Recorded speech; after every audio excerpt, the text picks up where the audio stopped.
marketing. They'll never forget. It's a sure bet. Fairy tale marketing.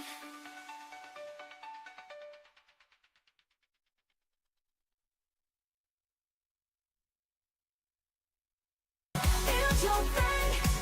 Don't make it blend. Take the first step. Show them why you're brand.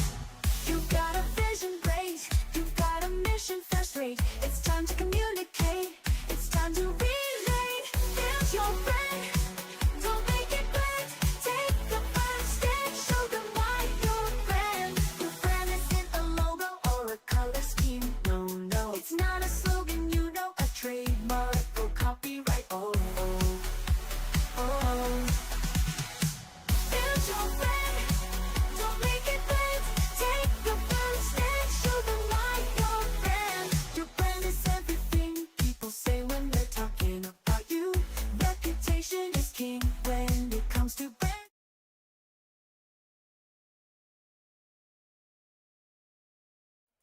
Yes, real talk, real now. Okay, so I'm in the frame, and behind me, hey, Amaya, good to see you. So happy to have you here. I'm going to take off my glasses so they don't create glare. So happy to have you here. Today was a really productive day. I mean, it really was. Top to bottom, I got a lot done. You know, got all my prayers in, got everything going, managed to take care of a project that I haven't been able to get to for months that was really weighing on me. I got that done. I got it out of the way. Yes. Hey, good to see you, Rob. I watched your video on you know, sadness earlier, and I was really impressed. It was great. Oh, well, thank you. I appreciate you. I appreciate that. Honestly, it's always an honor to me to have people, A, show up, and B, enjoy my company enough to want to hang out, and definitely anybody who puts creative effort into that is tops of my list, my lady.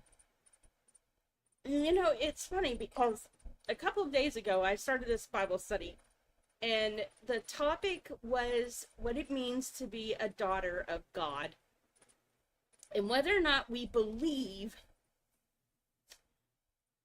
truly believe that he delights in us.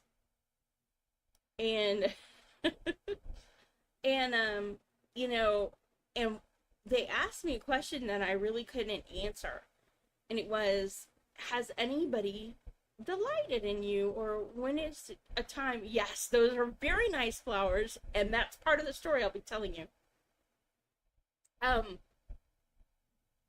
Has anybody delighted in you? And I was stuck because I really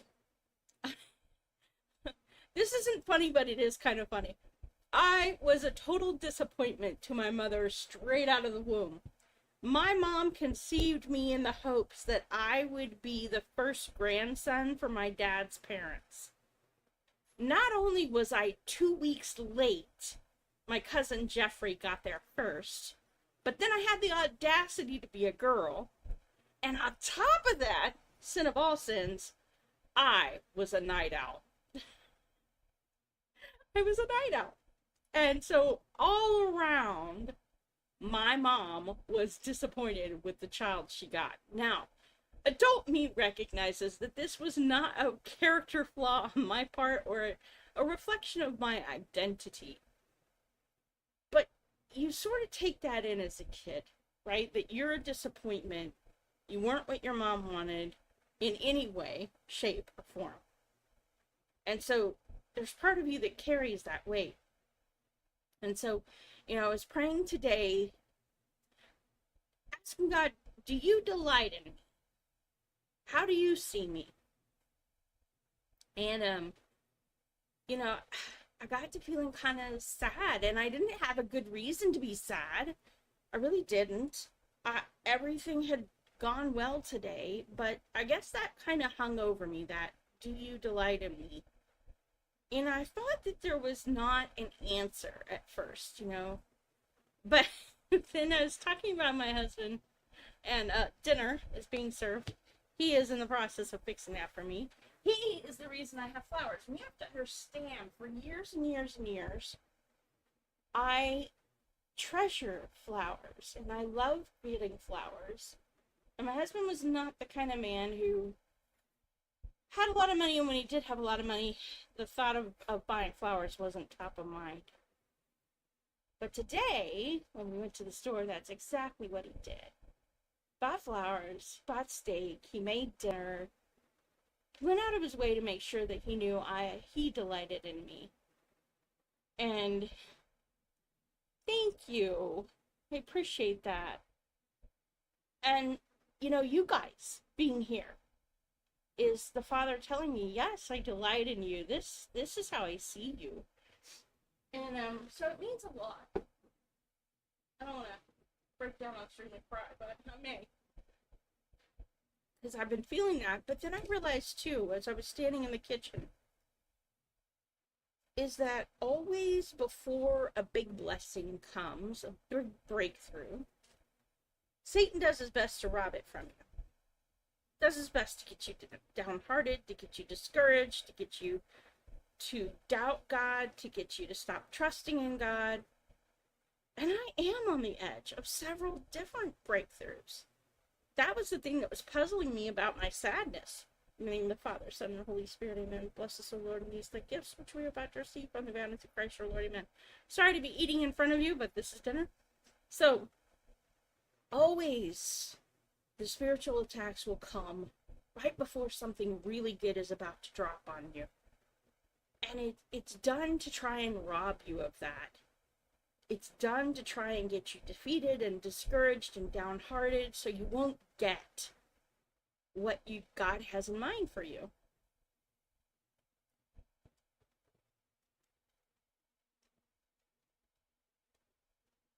I totally agree with what you said. I know that he has me here for a reason and a purpose. And that I can either live that truth or allow the enemy to be stolen from me.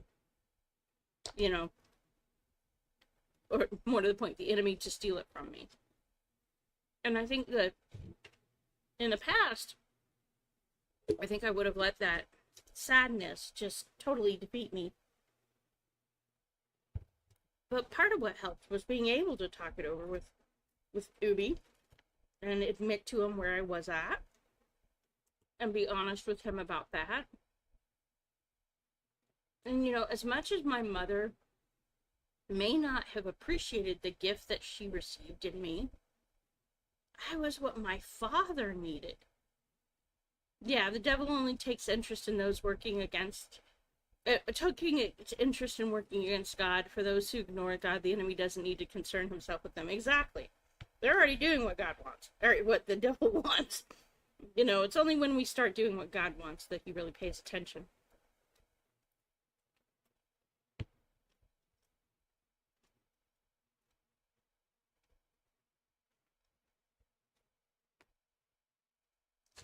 But Randy buying those flowers for me was step one. And, he was talking about the fact that it had carnations in it. He always likes to, yes, most people don't realize the goodness of God and how astonishingly good he is. But Randy likes to buy bouquets with carnations in them. I'm partial to roses, but the carnations are a callback to our high school years. And a reminder that he delighted in me. Every Friday, he would buy me carnations and send them to my homeroom. And they made me feel like I was a princess. They really did. I mean, it was very special to me. And, as I was thinking about it, I realized he was somebody who truly delighted in me. There is power in the name of Jesus. There's so much power in that name. And I have been calling on it all day. Yes. Brandy and Randy, and yes, we were junior high school sweethearts, actually.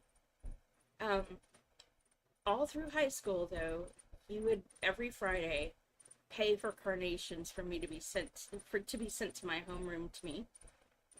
And for somebody who didn't feel like she was anybody to anyone, that was just so incredibly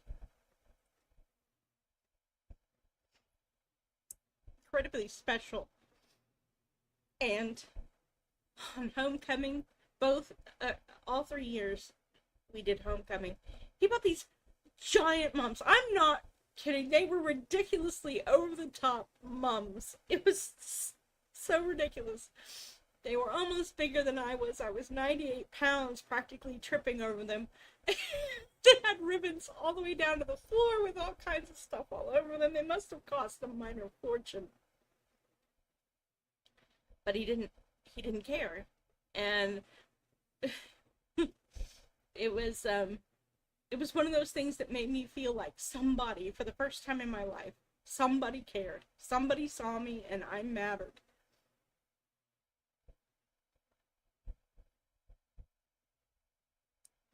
I warned you I might get teary-eyed. And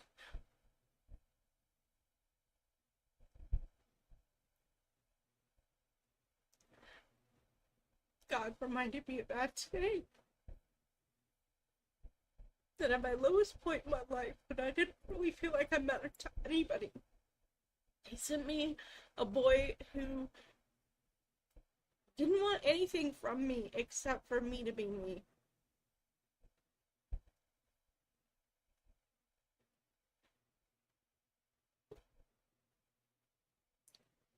He was the first person that loved me unconditionally for me. And it was because of him, even though he was an atheist at the time. Maybe, I don't know if I can or not. Let me see. It was, the first time in my life, yeah, exactly, hey Malachi, that somebody loved me for me. They weren't asking me to be somebody I wasn't. It wasn't conditional. He just loved me, and he didn't ask anything else of me than for me to be who I was. And even though he was an atheist, he was the first person that made me think that maybe, just maybe, if he could love me that way, God could love me that way. Try to find the sound and adjust it. And,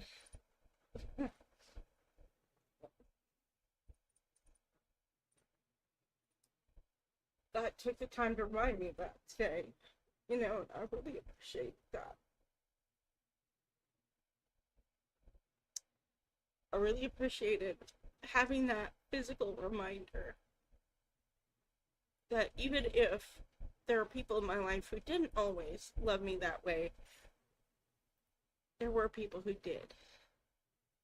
I'm so lousy with this.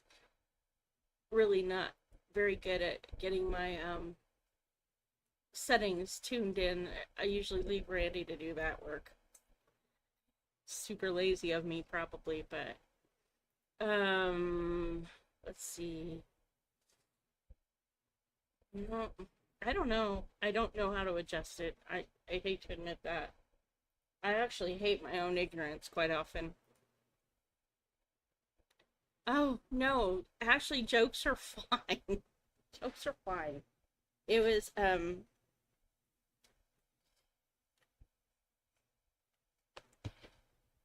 just a realization that a prayer was answered today. You know? Like, when I asked God if he delighted in me,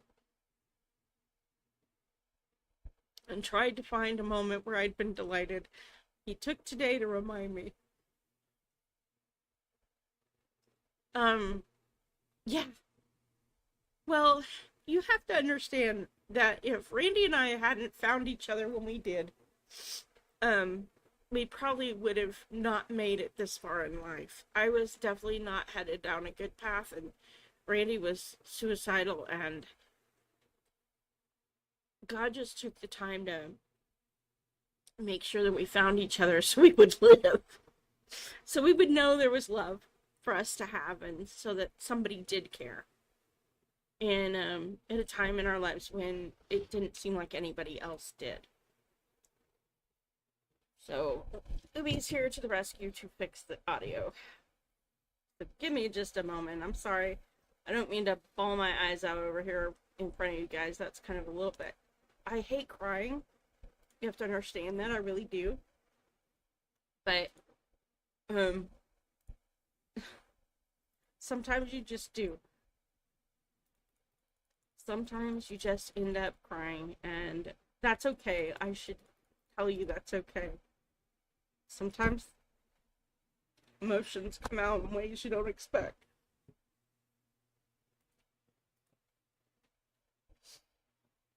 Oh, thank you.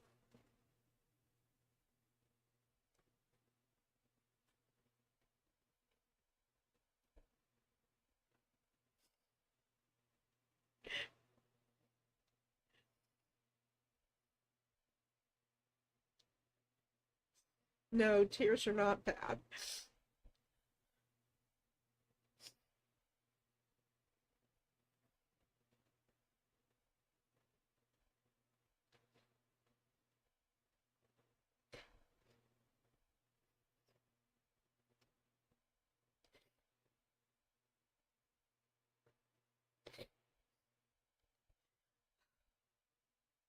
And these aren't sad tears, really.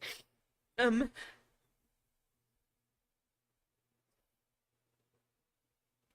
these are tears of gratitude.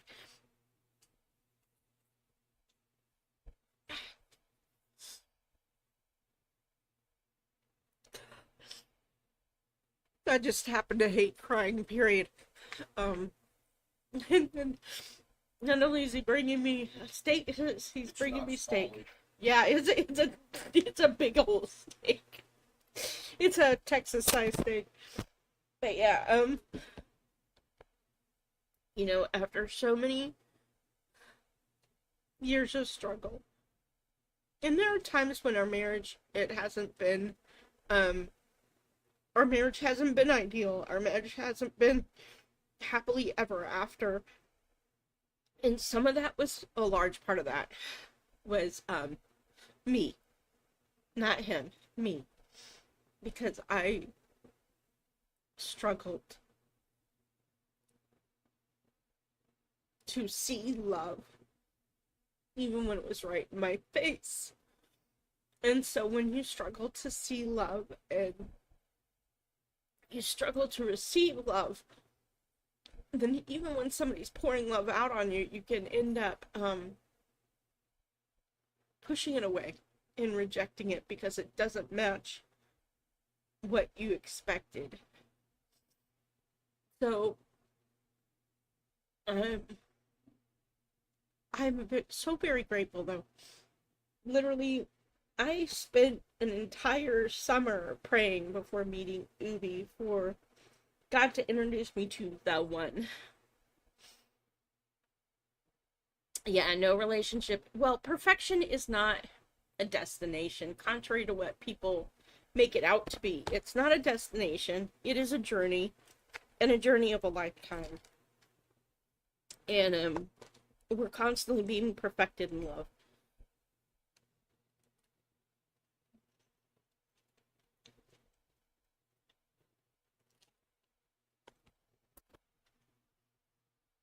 And you guys have no idea how much it means to me that you are here. And how much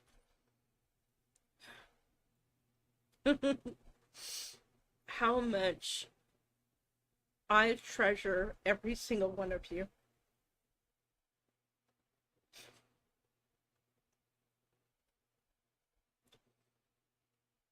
It's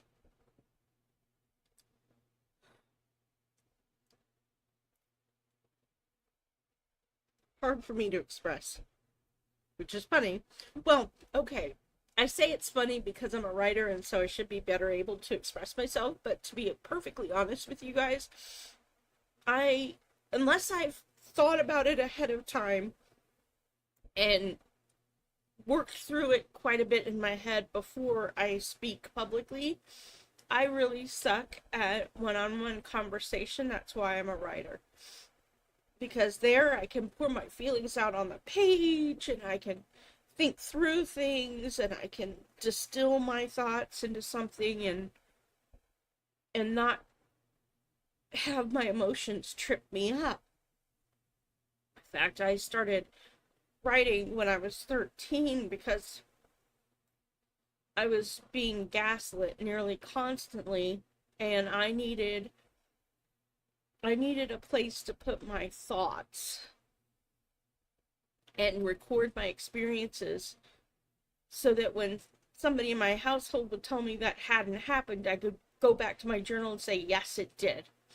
I could prove to myself that I wasn't crazy, that the things really had happened the way that I said they had. And so writing became my safe space. It became my place to comfort myself and to make sense of my life. And even to this day, I really use writing in that kind of way. It's how I think through life and process emotions. So I don't speak off the cuff very well. I tend to hurt people when I do, especially if I'm upset. So I tend to not open my mouth when I'm upset, because I know I'm likely to say something stupid that doesn't come across, that doesn't accurately reflect what I feel. So yeah, that's why I became a writer, because I'm not great at speaking off the cuff. I can do fine as public speaking as long as I'm prepared for the topic and I've had plenty of time to think through what I'm going to say. But when it comes to off the cuff talking, not too well. You don't have to worry about it. This is a safe place to be all over the place. I'm all over the place. And I don't demand that you guys be here for the whole time, or I'm honored if you guys can spend 5 minutes of your day with me, if I in any way am serving you. When an ex was continually running down a list of my negative qualities, I started writing them down every conversation. I developed a conversational bingo card for our phone calls. Well, I wish that I could say, Mm-mm. She heard you say, ooh, that's a new one. I wish that I could say that I was always positive toward Ubi. I really wish I do. I wish I could say that, but for a lot of our relationship, I really didn't understand him. Because in my household, to not be active, to not be doing something, to not be pursuing something, status was everything. So if you weren't pursuing status, if you weren't doing something to earn status, if you weren't performing, then you weren't lovable and you weren't loved. And you certainly were a massive disappointment. So when I meet Ubi, and he doesn't really have any expectations for me except that I be myself, I don't know how to receive that, because that doesn't even compute. And I'm sorry to say that when we got together, I was not kind to him. He didn't have ambition. He didn't have goals. He didn't have dreams. He wasn't like me, and I could not understand that. And I was not very kind about it.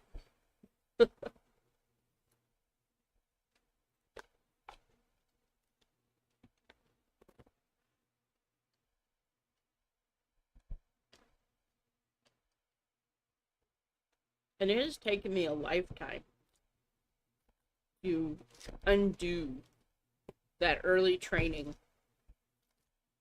that performance is love, that one ring mentality.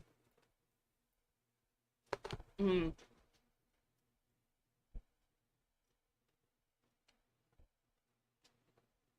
I am learning who myself is. I am asking the Father's help to figure out my identity, my true identity, the one that He had for me, not the one that my mother wanted for me, not the one that my grandparents wanted for me. You know, I'm learning how critical it is to reground my identity in how the Father sees me. And trying to find my way forward with that.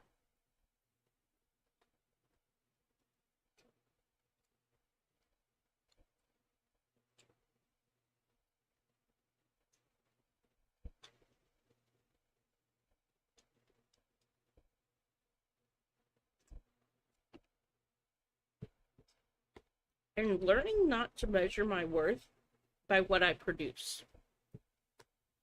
That's another hard thing for me. It's one of those things where I find rest difficult because I wasn't allowed to rest when I was a kid. If I was resting, that was exactly when my grandmother and mother alike would just pounce on me and tell me to get up and start working, you know, stop being so selfish.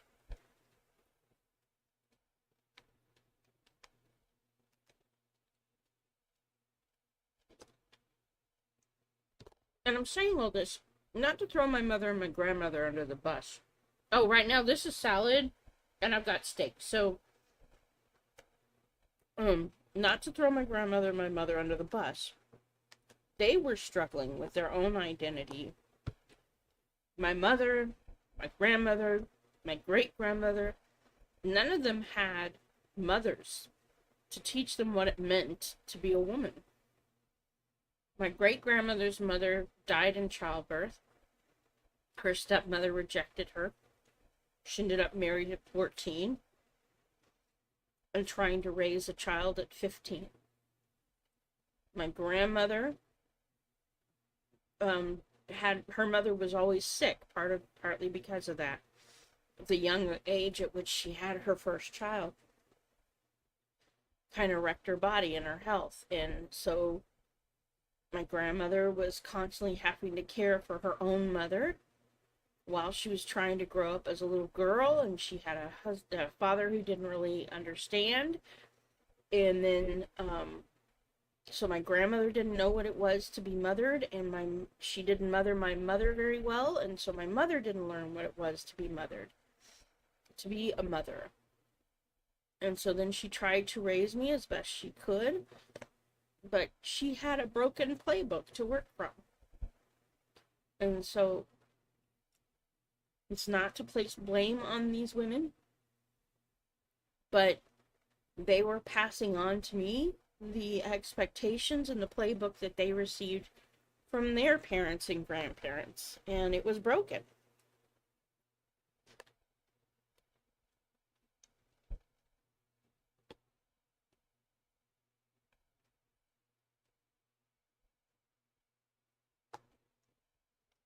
And over these last few years, yeah, both of my grandfathers passed away. My dad's dad passed away when I was 6.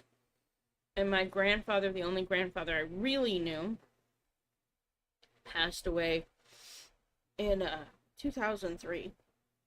I miss that man a lot. He wasn't a devout man. He was a man who was really hard to love. He was so bitter over the things that he'd experienced in World War II, and he couldn't let those things go. And so he was really hard to love, but he loved me very much. And one of the ways that I know just how much he did love me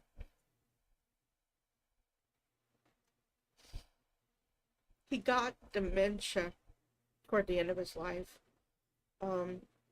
Kidney failure kind of does that. You know, it slowly poisons your body, and your mind starts to degrade. Usually with dementia, I'm so sorry about it. That's hard. It doesn't matter if you know it's coming or not. Death is always hard when we lose somebody we love. Yeah.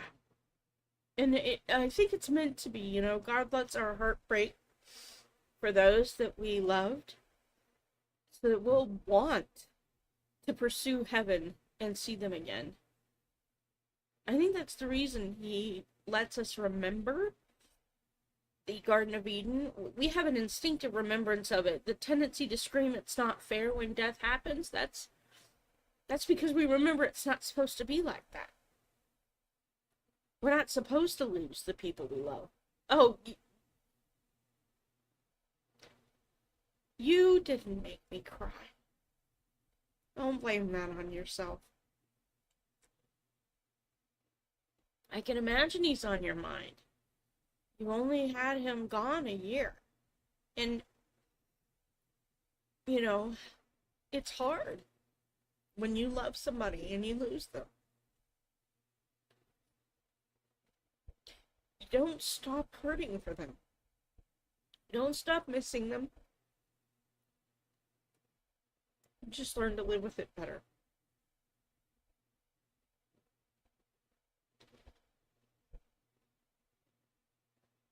The pain doesn't go away.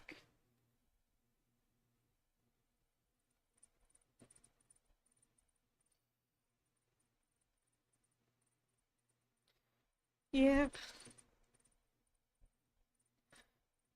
I literally hate crying. I hate it. And I think part of that is because when I was growing up, crying was something that was punished. So I don't like it. I think I haven't gotten over that. Tears can be quite healing though, and I don't want to discourage anybody here. I don't want everybody to think that there's something wrong with crying. There's not. Uh, it's just it's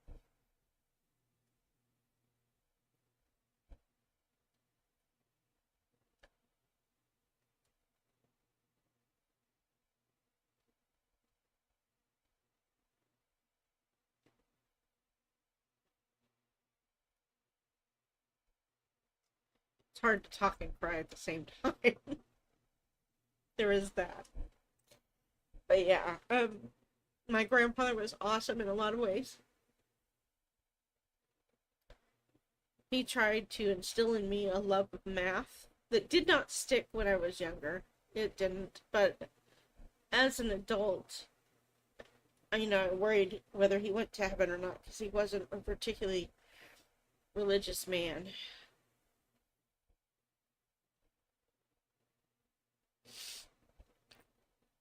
Yep, the heart still breaks. Yeah, it's true. There's nothing wrong with it. My grandfather was not a particularly religious man. In fact, he didn't really go to church. He always told me I can find God out here in the fields better than I can find him in the pews. And he was a man who very much counted every dime he spent, except when it came to me. It was like one of those things where when I was a teenager, $100 bill was like, might as well have been 1,000 to me. And he would slip those to me every time I came to visit. He wouldn't do it in front of my grandmother. He would tell me not to tell her because she didn't like that. She actually envied the relationship we had, which is kind of sad, but it was what it was.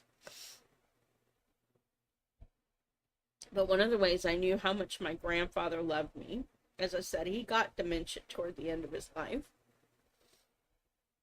But he still remembered me.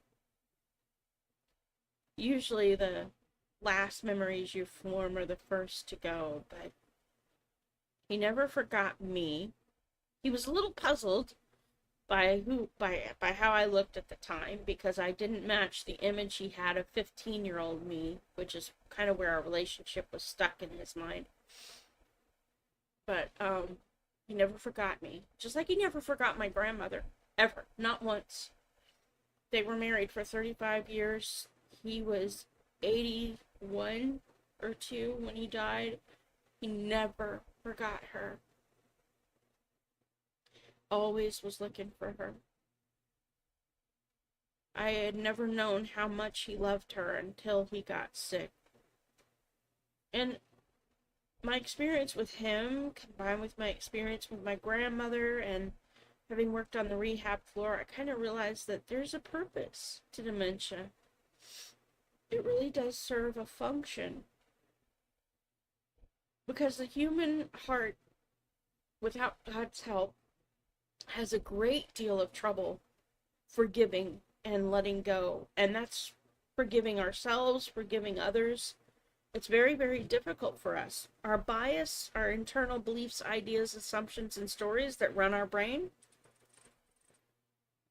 actively resist efforts to forgive because the brain prioritizes storing memories of negative events because those are the ones that lead us the closest to emotional or spiritual or mental or physical death. And so the brain's trying to help you avoid death. So it stamps those negative memories hard on your brain and wants you to remember those. And so finding forgiveness for us is very, very difficult. Stepping into those past moments and revisiting them is extremely painful. And it's not until something like dementia comes along that the brain is forced to let go of all the reasons that it had to hold on to grudges or to hold on to reasons why you can't be forgiven. My grandmother had done some things she considered absolutely unforgivable, and it wasn't until she got dementia that she could let go of those things and accept God's forgiveness and allow herself to be baptized. My grandfather could not forgive himself for things he'd done in World War II, and he could not forgive other people for having hurt him. He was such a tender-hearted guy.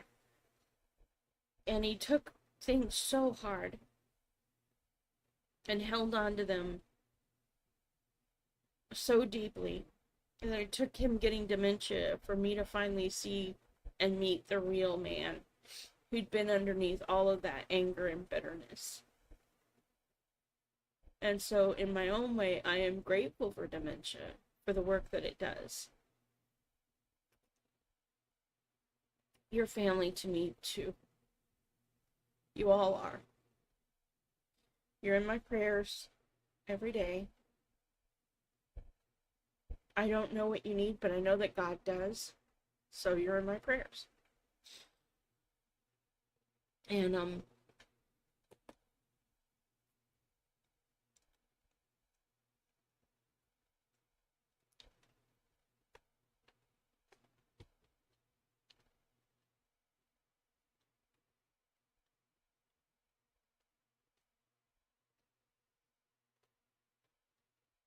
sometimes God allows us to go through a thing so that we can reach back to others and help them through it.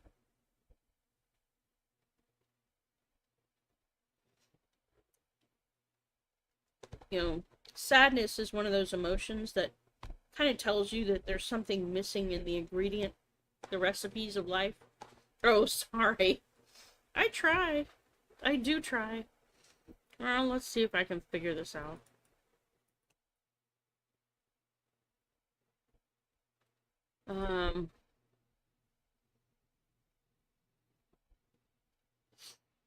Oh, my goodness. I am a hot mess. Ways.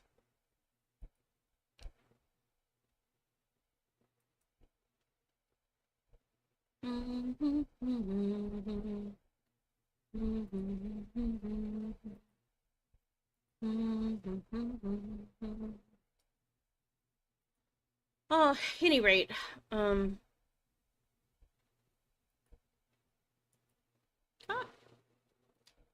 Okay, that worked on the video, but that didn't touch the audio.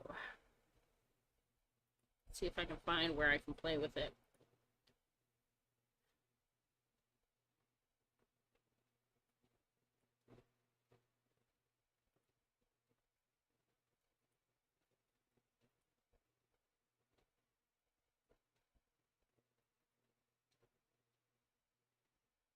Yeah, I'm gonna have to work on that. I really, really am. But at any rate, I'll play with that later. I'll figure it out eventually. Thank you, Amaya, for letting me know the volume's low, because I'm sure if you're having trouble, other people will too.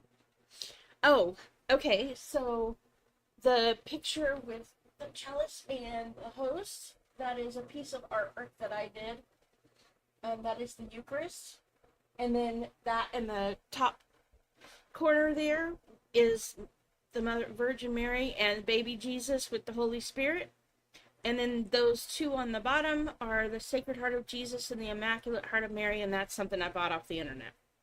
So that's what my backdrop is. I need to tack down the Eucharist. Again, it's kind of blowing in the wind there, which is not ideal.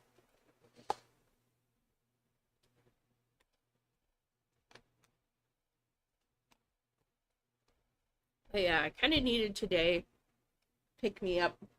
You guys have really helped.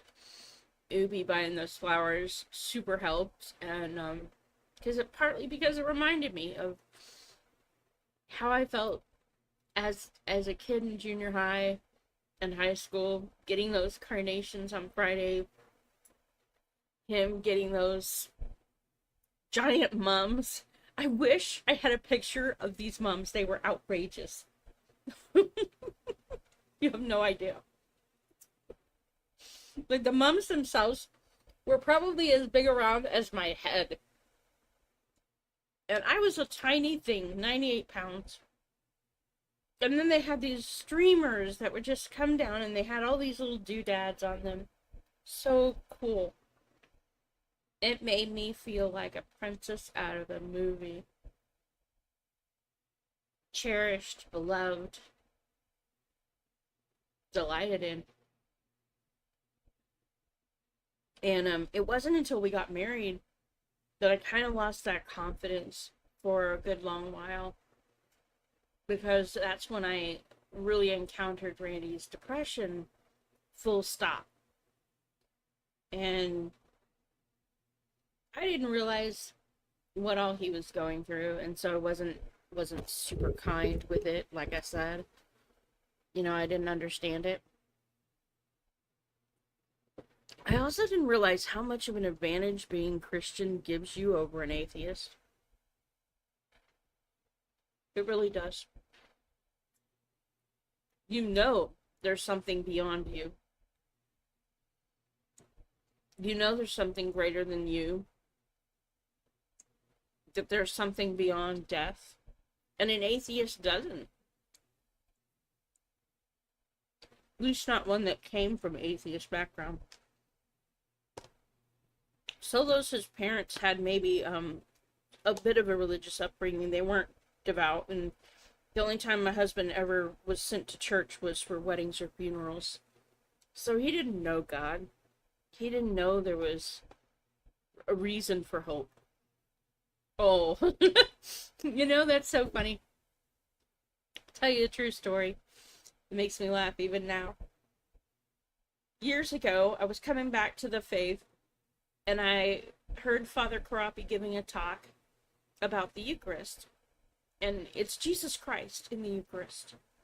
And he said, you know, if this were $1 million or a free house or a free car, they were being given away. And all you had to do to receive it was show up with the right disposition. You would find a way to be there. You would find a way to be there. And chastised by that, I started going to daily mass in the mornings, thinking, you know, even though it meant, and my husband wasn't Catholic at the time, so he didn't really want to do this, but he did this for me.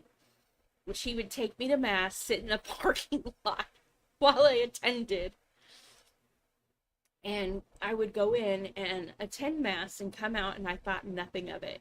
You know, I'm just doing what I'm supposed to do for Jesus.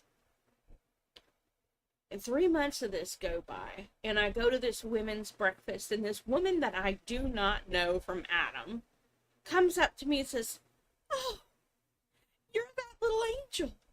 No, you're my little angel." And I'm like, "Lady, you clearly do not know me." I mean, you clearly do not know me. And I said, okay. She said, "Oh, every single time I hear you in mass every morning, it just lifts up my heart. Your singing is just so beautiful. It's like hearing an angel." Oh, okay, now that made more sense to me, because I do have a particularly beautiful voice. Hey, it's War of Our Arts. Haven't seen you in a while, buddy. How have you been? You have missed the tears. There have been so many tears on the stream. It's kind of embarrassing to me, but they are what they are. They're good tears, though. I will say that, you know. And her coming up to me and telling me that just reminded me that, thank you, Maya. I probably need to hear them more than I do. Oh, honey, I feel that. I'm really sorry that you've been struggling with depression. You know, I've been writing about depression actually a lot lately and really unpacking what it means. All right. Yes. Well, you have good family time, Rob, and thank you for coming in and spending time here. And I really appreciate everything you do, everything that this community does and is. I appreciate every person who stops on the stream and spends even a little bit of time. It means a lot to me. And I hope that I add value back. You know, I don't want this to be a one-way thing where you give and I am the recipient. That's not my goal. But, you know, I've been writing about depression lately and realizing that it's totally misclassified. It is not an emotion. It is what your brain does when it can't handle emotion. It literally stops you from processing the event that would trigger the negative emotion that it thinks is too painful for you to handle. So I don't know what you're going through, Warheart Arts, but I do know that it's painful and it's hard for you to carry. And I want you to know that we're here for you. Whether you're ready to talk about it or not.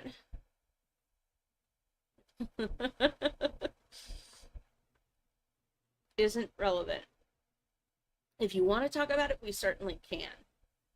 But if you're not ready to talk about it, just know that you are loved right where you are. One of the things I do know about guitar players, having spent so much time around you guys, is that you guys love deeply, passionately, and with abandon. And when that love gets hurt, or rejected, or turned away, you internalize that pain. You internalize that hurt. And you tend to take it on yourself and assume that it means that there's a problem with you. And there might be some problems with you. You know, there might be some things that you're doing that maybe you need to fix and maybe you need to work on. But your heart is good. Your heart loves, and the love you feel for people isn't wrong, and it isn't bad, and it isn't a problem. You're not built like everybody else, and that's not a problem either. Hey, Boomer! Good to see you. Yeah, it's a journey for her arts. I'm also learning to be myself. I'm learning to figure out who myself is. More to the point, who I was created to be. And to be okay with not being what everyone else thinks I ought to be. One of the things I have realized is that part of my purpose in life is helping people to figure out where their identity has been distorted and fix it. Not because I'm capable of fixing it, but because I know tricks, and I know the right person to lead you to, you know. Um, but are, you've got your own special purpose, something that is related to that. In art, we get to visualize purpose. We get to see things differently than other people do. As musicians talk straight to the heart. That's what makes music so powerful.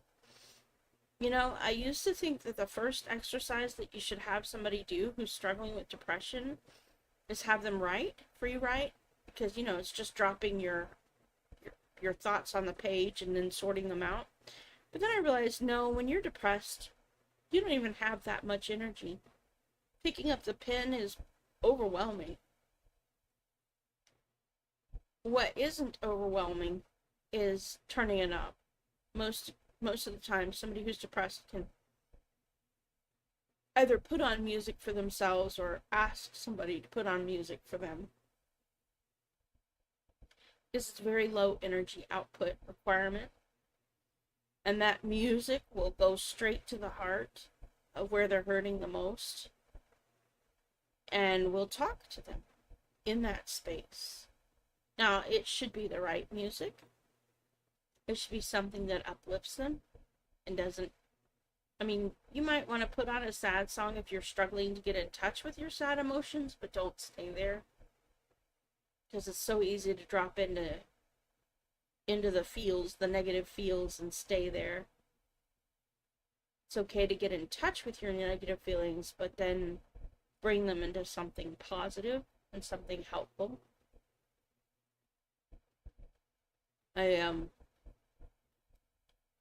think that's what music is supposed to do. It's supposed to reach us and talk to us when nothing else can. What snaps you out of it is the little things, gardening, birds singing, things like that. Yeah, a lot of times that's what snaps me out of it. Hey, Pookie, good to see you. Today I was just struggling. Nothing was particularly wrong. Nothing was, like I said, it had started out a good day, things were going well, and I had been really productive, and then I found myself right around 5 o'clock just with this overwhelming sadness that I didn't have I couldn't even point to something. And then I realized as we were talking this out that it goes back to that prayer that I was praying, which is, God, do you delight in me? And if so, can you show me? And so then I got sad, thinking about all the ways that I didn't feel delighted in. And then, when I talked about my sadness to Ubi, he took me to the grocery store and got me these beautiful flowers, including a rose, which I love, and the carnations, which reminded me of the high school days when he would buy me those carnations every Friday and have them sent to my home. I was the envy of the girls in high school and junior high. And those moments, he made me feel so, so loved, so cherished, and so valued. And I realized that was my answer to my prayer. And then you guys showed up, and you have made me feel loved and cherished and valued. And so I really do want to thank you for being here because it does mean the world to me. And yeah, you guys matter more than you know to me and to Ubi. You guys are like the family that neither one of us, my mother loves me, but love for her is a performance. My younger sister is the only one of my siblings that still talks to me. And recently I've had somebody that I put a lot of time and energy and effort into basically tell me I'm not even worth $20. How's that for funsies? So it's been a lot. And then, but nothing else has really been horrible. Jeremy was being interviewed. Oh, yeah, no, it's cool. You were there for him, and I'm really happy about that. He deserves all the good stuff he can get. He's had it really hard. Really, really hard. And we've actually had a really good past 5 months. A large part of that is due to you guys. You guys supporting us over this last year and a half. It's been, like I said, you guys are the surrogate family that we didn't even know we needed, or how badly we needed it, until you guys started showing up and being that for us. And, well, Pookie, I wouldn't expect anything less of you. You're, I think, aside from Jen, probably Jeremy's biggest fan.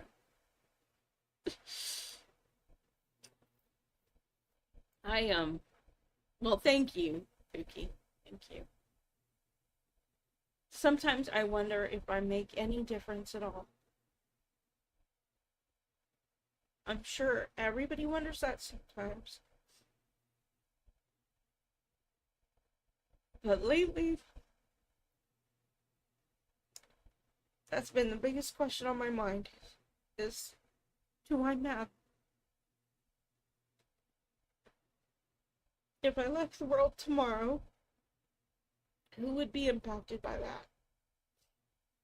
That's always been my question, probably since I was 27.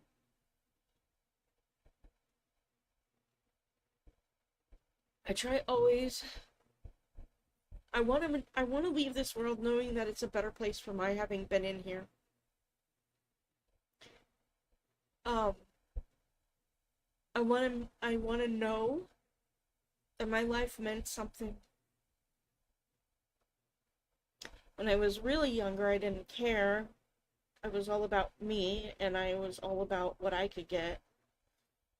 And then I confronted death face to face at 27 and realized I didn't want to leave this world just thinking about me. I wanted to know that the world was a better place for my having been in it. And so I'm always asking that question. Have I made a difference? Have I made an impact? Is the world a better place for my having been in it? Some days I can point to things and say, yeah, for sure. And some days it's a struggle to find things that I can point to that say, yeah, it matters. Probably. I mean, I think it's a good question to have. Not a good question to ruminate on, maybe, but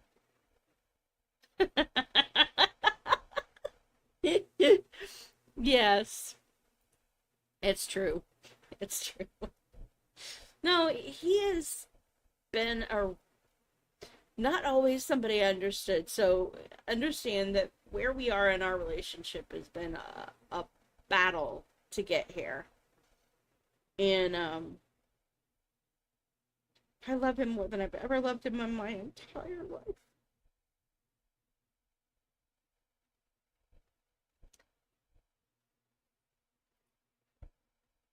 And I was so grateful that I listened to God and followed God's inspiration to stick it out with him. Because believe me, nobody in my family thought I'd made the right decision. They looked at him and they saw nothing. They didn't see what I saw. And that's not their fault. It's the mentality our family had. And it's a very difficult mentality. Well, of course you're imploded from your marriage ending. When you love somebody with all of your heart and all of your mind and all of your soul, but there's impediments to them either receiving that love or recognizing it for what it is, it's devastating. It totally destroys you. And I did that to Randy for a long, long time. I wish.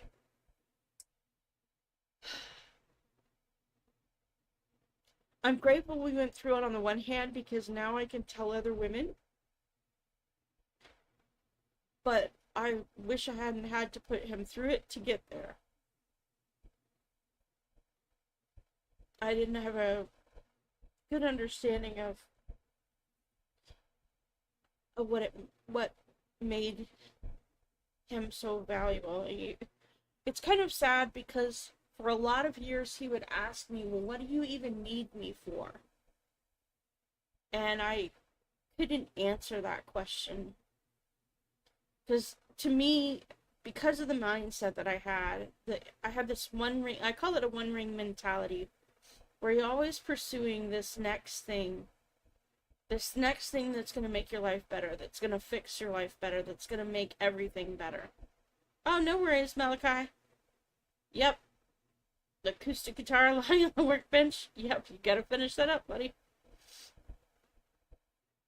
Yeah.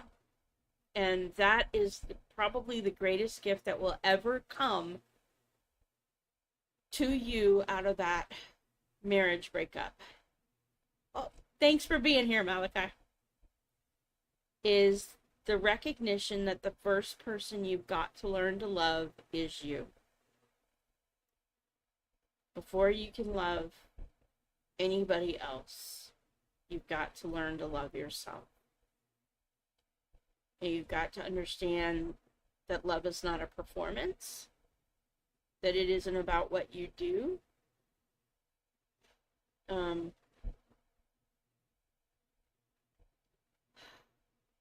The problem is, and I'll just tell you what I've learned, is that a lot of us women will have such low self-esteem, that we don't think we can get the man we really want. So we look around for a man, and we pick one, and our heart says, I can fix that. And if your heart is saying to you, I can fix that, congratulations, you do not have a romance. What you have is a rehab project. And you will spend the rest of your relationship trying to fix that man into what you wanted him to be. And you'll crush and destroy him. You'll crush and destroy his self-esteem, because what you're in essence telling him from the get-go, once he realizes what's happening here, is that he's not good enough for you. And that's a horrible thing to do to a man. He loves you, but you're constantly telling him he's not good enough for you. It's soul crushing. And I did that to Ubi for a very long time, not even realizing that I was doing it. It was an intentional thing. And it's amazing that he survived this whole experience. I have been hell on that man. Not because I intended to be, I genuinely thought I was being helpful, but because I didn't value him. And I had in my mind who he needed to be for me to be happy, and not realizing it's my responsibility to find happiness, not his. And but yeah, I mean, we women can be absolutely brutal to men. and not even realize it and not even intend it. And we fight and we fight and we fight to try to make this man into what? Twist him into the pretzel shape that we want him to be in. And then get mad at him because he's all twisted up and broken. It's not fair. It's not right. It's definitely not healthy. Sometimes. But yeah.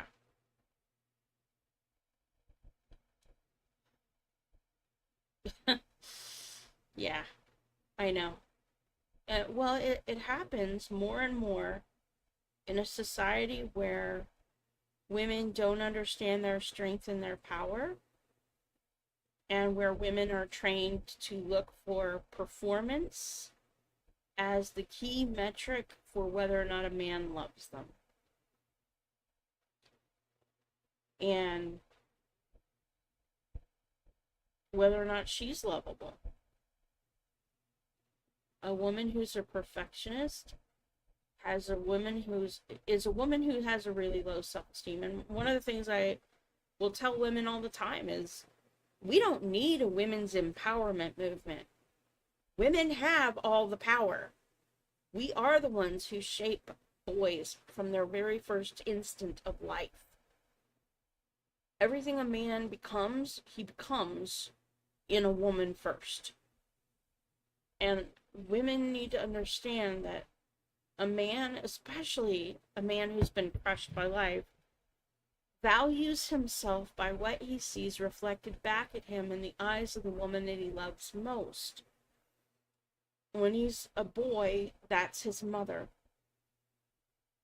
When he falls in love, that's the woman that he loves. When he has a daughter, it shifts a little and she starts to become that. And when he has a granddaughter, it shifts a little more. But if what he sees reflected back at him in the eyes of the woman he loves most is anger and resentment and disgust, what he receives is you're not good enough. You're not lovable. You're not worthy. And he behaves according to. Right. Well, actually, what it says in Scripture is that a woman must submit herself to her husband, right? That's true. That's scriptural. But most people don't understand what submit actually means. Submit means you put yourself under somebody else's mission. So you're serving their mission. You're helping them fulfill it.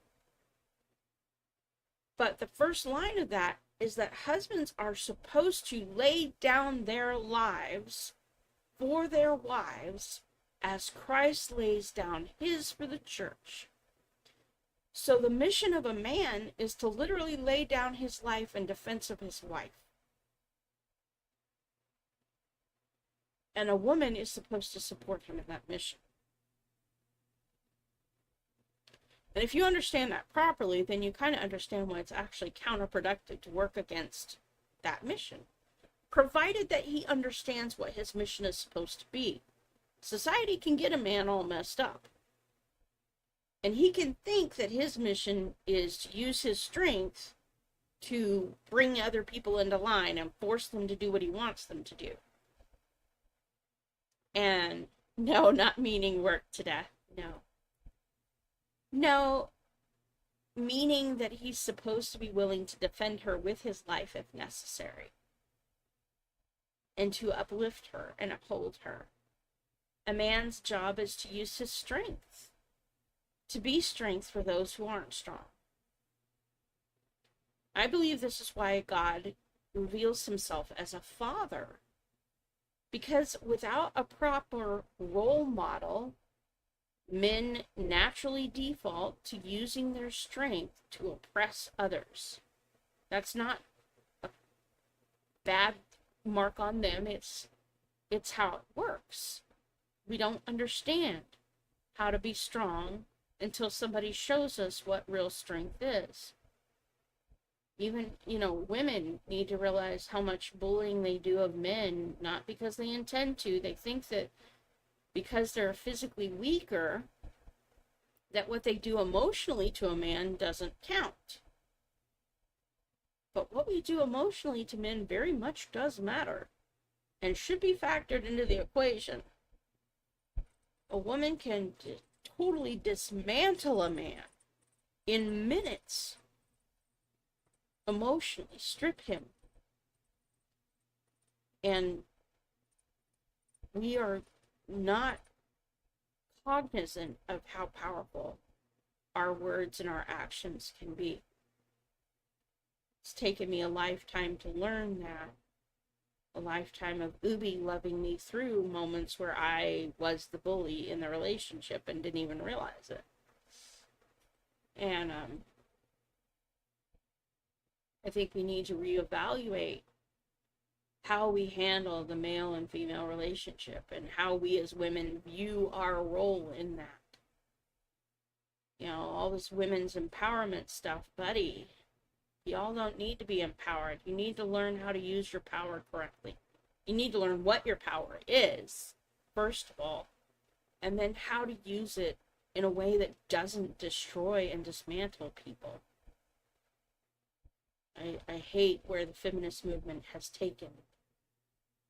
I hate the fact that women often see themselves as victims, because here's the truth. Bullies become bullies not because they intend to destroy people, but because they see themselves as victims and they're just protecting themselves. And that's what women have become. People who see themselves as victims and are just protecting themselves, not realizing that they're the ones doing a lot of the soul-crushing behaviors, and then being mad at men when they lash back out.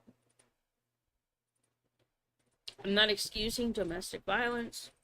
Please don't misunderstand. I don't think a man should ever hit a woman, even if she's not behaving like a woman.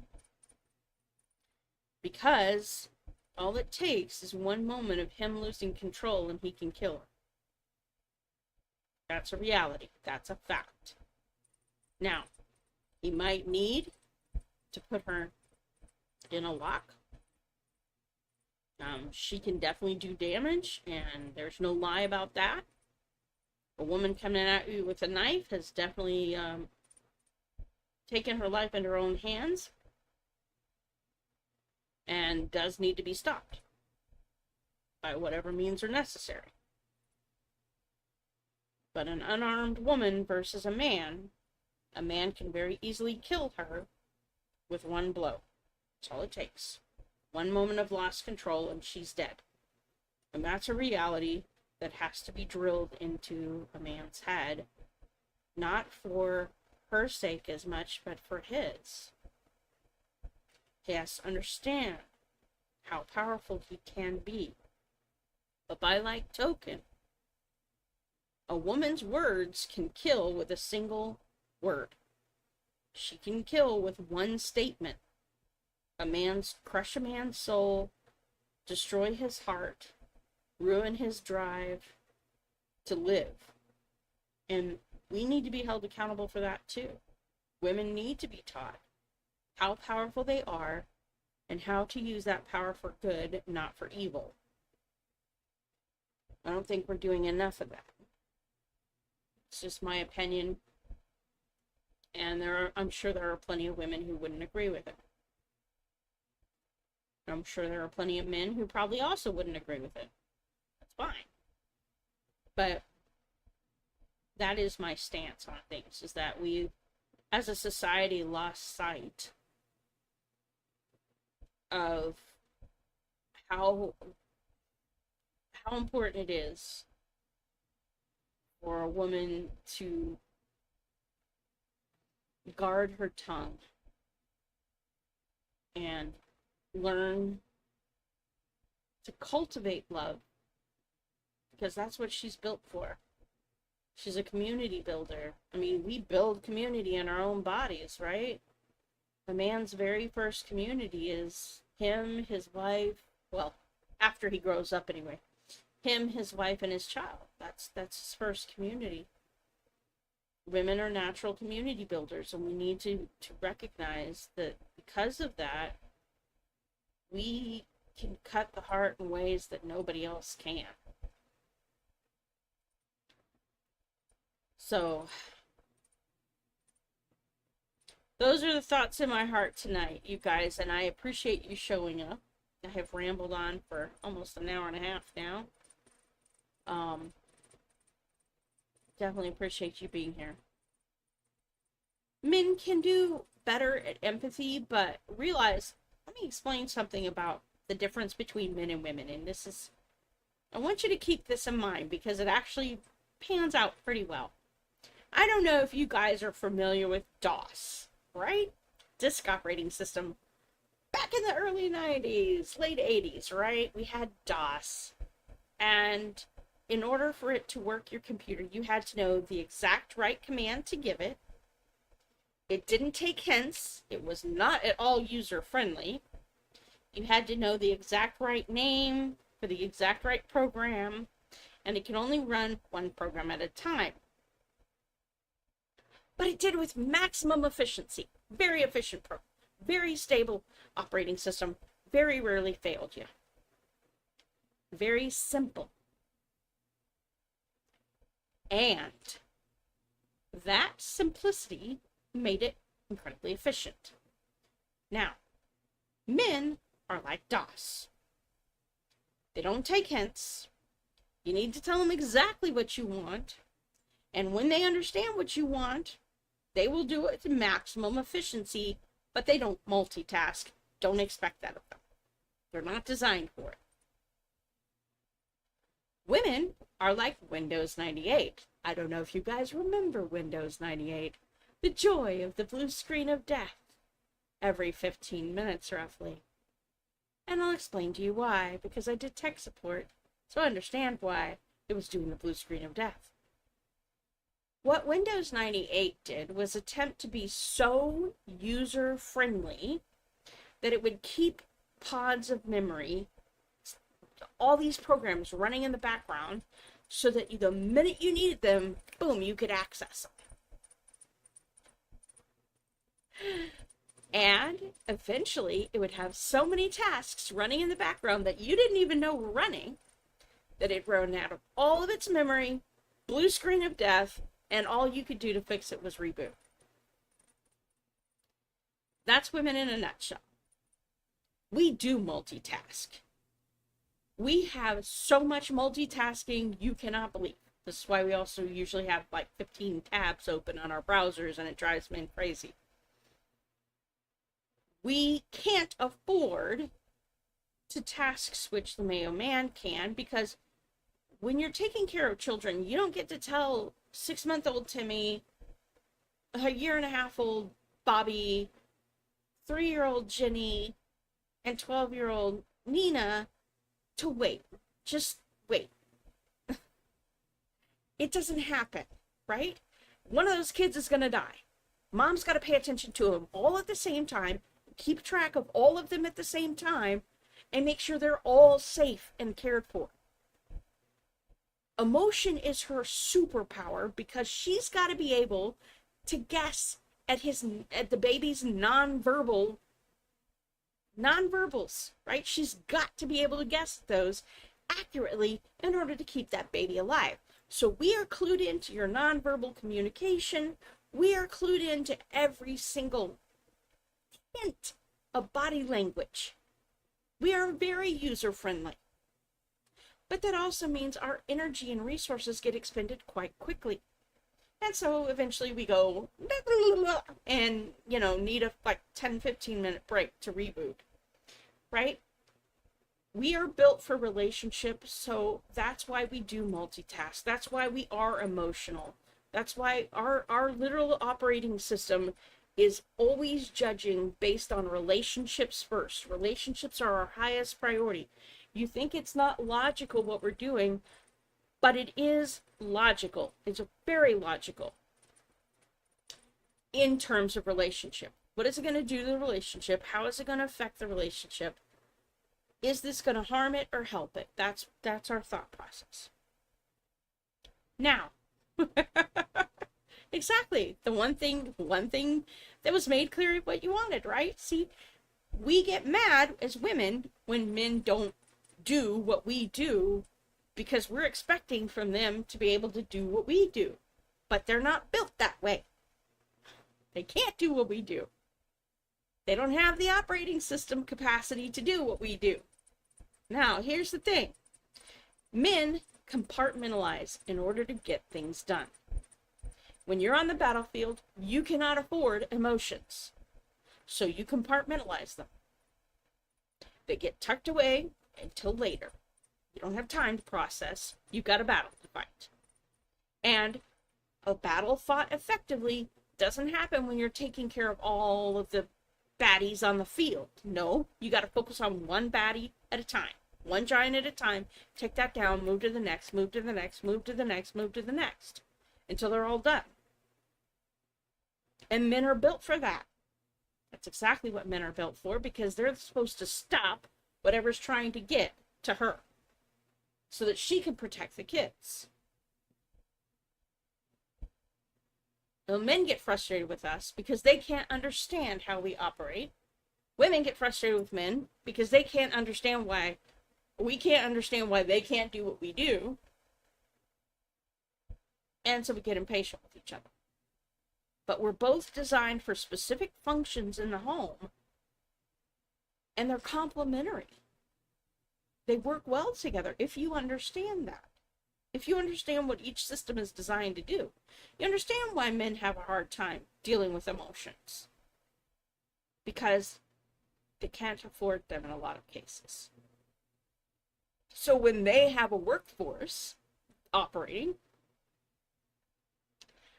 they get frustrated when women step into the operating system, step into that workforce, and suddenly her emotions are up in front. But her emotions are what allow her to have that empathy, to have that emotional intelligence. And if you disconnect a woman's emotions from her operating system, she becomes a very dangerous creature. Because a woman without empathy can anticipate what you're going to do and cut you like nobody's business. She is lethal in ways you cannot begin to imagine. And we need to understand that as women. That if we disconnect our emotions and disconnect our empathy, we become very, very dangerous. So we need to not do that. Empathy is what stops us from taking over the world.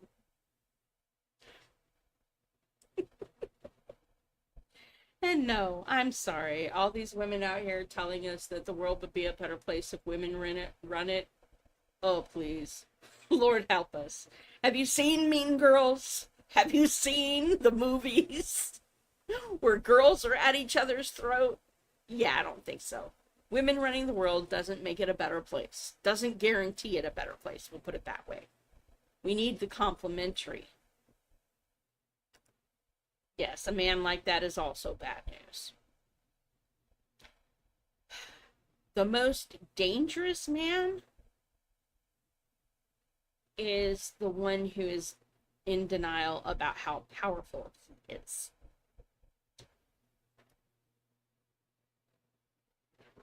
The most dangerous man is one who sees himself as a victim and hasn't grown up enough to see how powerful he is and how much he can hurt other people with what he does. He's the one most likely to snap and do something he can't undo. And that's why men have to learn from other men how to use their strength appropriately. A woman cannot teach a boy how to be a man. Only a man can teach a boy how to be a man. Just like only a woman can teach a girl how to be a woman. I know that shouldn't need to be said, but in this day and age, it does.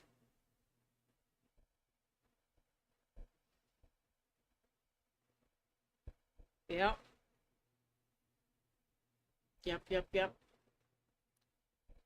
And the thing is, if a man has done something he cannot walk back, hurt somebody in a way that he can't take back, that can be soul crushing, and he can tend to want to give up on life because he doesn't see a way forward. But the best thing he can do from that point is recognize the circumstances that shaped him into the person he became, the reason he made the wounds that led him to make the decision that he did,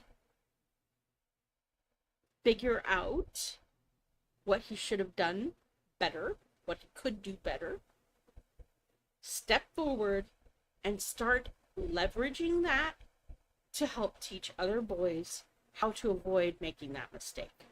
Okay, so that he becomes somebody that guides the next generation in avoiding the mistakes he made.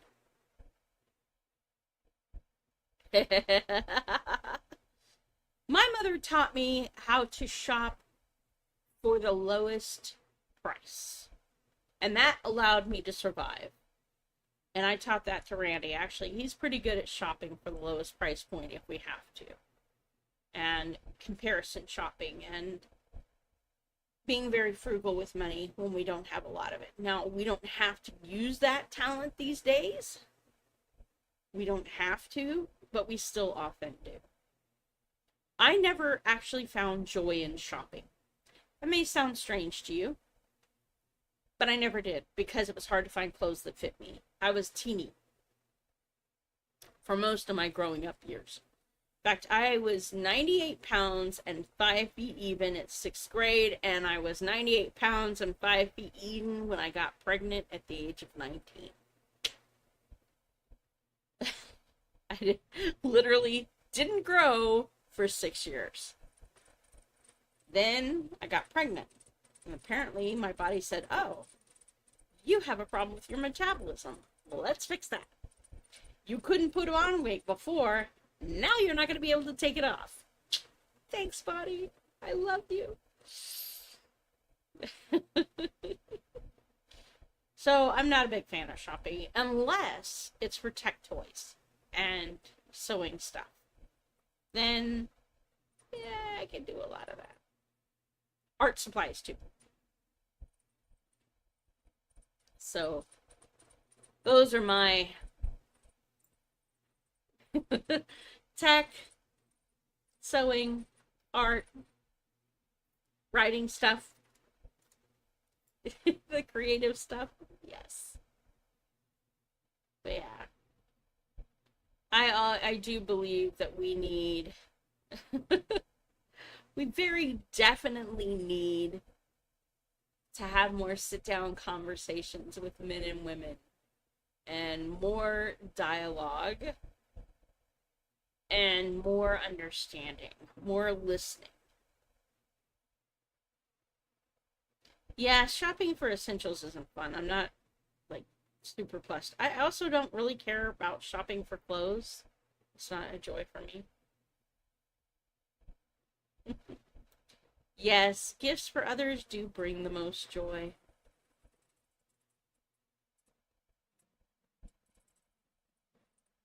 You blow money on gear but feel guilty paying for a deluxe lunch. Yeah, I can hear that.